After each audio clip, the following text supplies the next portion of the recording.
തൃശൂർ പൂരം വെടിക്കെട്ട് പ്രതിസന്ധിയിലെന്ന് Paramekkavu Devaswom secretary G Rajesh റിപ്പോർട്ടറിനോട്.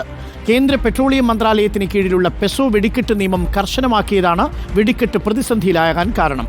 കേന്ദ്രമന്ത്രിമാരായ പീയൂഷ് ഗോയൽ, സുരേഷ് ഗോപി എന്നിവരെ ദേവസ്വങ്ങൾ നേരിൽ കണ്ട് അഭ്യർത്ഥിച്ചിട്ടും ഇതുവരെ അനുകൂല തീരുമാനമുണ്ടായിട്ടില്ലെന്നും ദേവസ്വങ്ങൾ വ്യക്തമാക്കും. നിലവിലുള്ള നിയമങ്ങൾ ഭേദഗതി ചെയ്ത് പൂരം വെടിക്കെട്ട് സുഗമമായി നടത്താൻ സംവിധാനമൊരുക്കണമെന്ന് തിരുവമ്പാടി പാറമേക്കാവ് ദേവസ്വങ്ങൾ ആവശ്യപ്പെട്ടു. വരുന്ന മാസം 30-ാം തീയതി കൊടിയേറ്റവും മെയ് മാസം 6-ാം തീയതി പൂരവും നടക്കാനിരിക്കെ വെടിക്കെട്ട് സംബന്ധിച്ച പ്രതിസന്ധി രൂക്ഷമാണെന്ന് ദേവസ്വങ്ങൾ പരാതിപ്പെടുന്നു. കേന്ദ്ര നിയമം തിരുത്താതെ മുന്നോട്ടു പോകാനാകില്ല. മന്ത്രിമാരായ പീയൂഷ് ഗോയൽ, സുരേഷ് ഗോപി എന്നിവരുമായി ചർച്ച ചെയ്തെങ്കിലും ഇതുവരെ അനുകൂല നിലപാട് ഉണ്ടായിട്ടില്ലെന്ന് പാറമേക്കാവ് ദേവസ്വം സെക്രട്ടറി ജി രാജേഷ് പറഞ്ഞു. ഓരോ ദിവസം കഴിയുമ്പോഴും പ്രതിസന്ധി കൂടിയാണ് വരുന്നത്.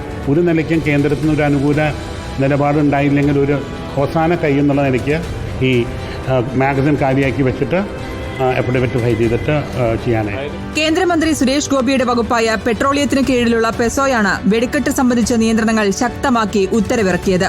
ഉത്തരവിന്റെ അടിസ്ഥാനത്തിൽ വടക്കുംനാഥ ക്ഷേത്ര മൈതാനിയിൽ വെടിക്കെട്ട് നടത്താൻ കഴിയാത്ത അവസ്ഥയാണ്. നിയമങ്ങൾ ലഘൂകരിച്ച് ഉത്തരവിറക്കിയില്ലെങ്കിൽ പൂരം നടത്തിപ്പ് പ്രതിസന്ധിയിലാകുമെന്ന് ദേവസ്വങ്ങൾ വ്യക്തമാക്കുന്നു. സർക്കാരിൽ നിന്ന് അനുകൂല തീരുമാനമുണ്ടായില്ലെങ്കിൽ കോടതിയെ സമീപിക്കാനാണ് നീക്കം. പൂരം വെടിക്കെട്ടിന്റെ പ്രതിസന്ധി പൂരം നടത്തിപ്പിനെ പൂർണ്ണമായും ബാധിക്കും. റിപ്പോർട്ടർ, തൃശൂർ.